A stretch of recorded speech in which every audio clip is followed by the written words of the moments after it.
pendidikan saat ini terus dinamis, dibuktikan dengan perubahan kurikulum 2013 menjadi kurikulum merdeka. Dalam hal ini, kurikulum merdeka diartikan sebagai upaya pembaruan pembelajaran dengan kerangka yang lebih fleksibel, materi yang lebih penting atau inti, pengembangan karakter dan kompetensi peserta didik. Perbedaan antara kurikulum 2013 dan kurikulum merdeka di setiap jenjang pendidikan dapat dilihat berdasarkan kerangka dasar kurikulum, kompetensi yang dituju, struktur kurikulum, penilaian pembelajaran, perangkat ajar yang disediakan pemerintah, dan peringkat kurikulum masing-masing. Perbedaan kurikulum 2013 dan kurikulum merdeka. Kurikulum merdeka menggunakan pendekatan karakter dan keterampilan, sedangkan kurikulum 2013 menggunakan pendekatan kompetensi kelas.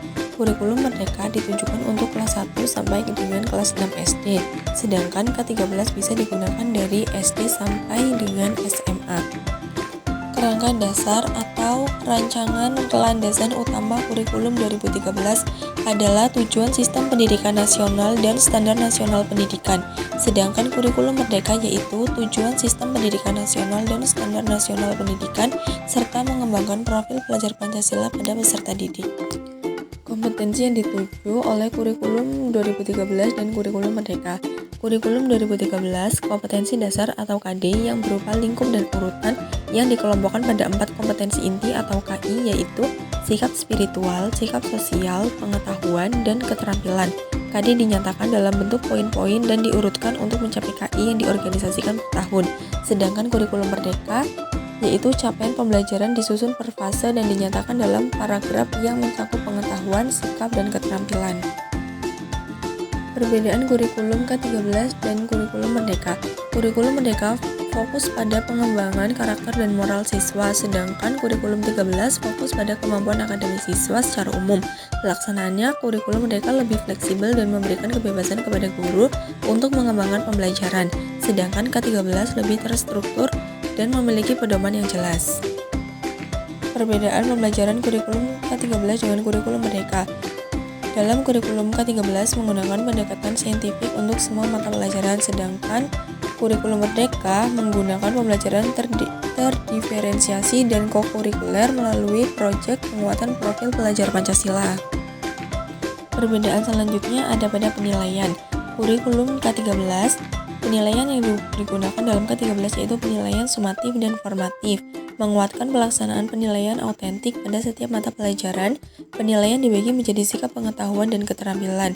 Sedangkan kurikulum merdeka yaitu menggunakan penilaian asesmen formatif dan hasil asesmen sumatif.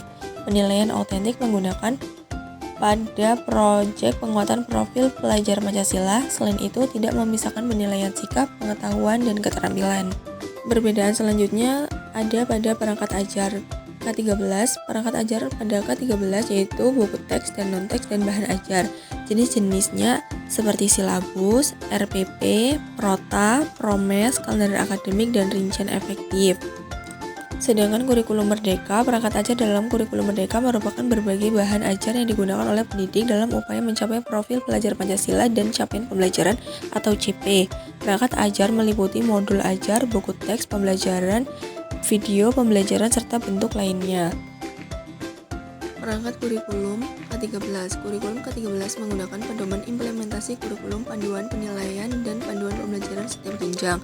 Dalam RPP K13 ada beberapa komponen yang harus tercantum di dalamnya, yaitu identitas sekolah, identitas mata pelajaran, kelas atau semester, materi pokok, alokasi waktu, tujuan pembelajaran.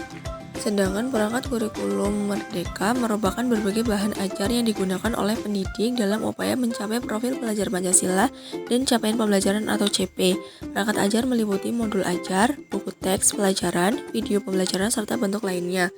Kurikulum merdeka panduan pembelajaran dan asesmen, panduan pengembangan kurikulum operasional sekolah, panduan pengembangan proyek penguatan profil pelajar Pancasila, panduan pelaksanaan pendidikan inklusif, panduan penyusunan program pembelajaran individual, modul layanan bimbingan konseling.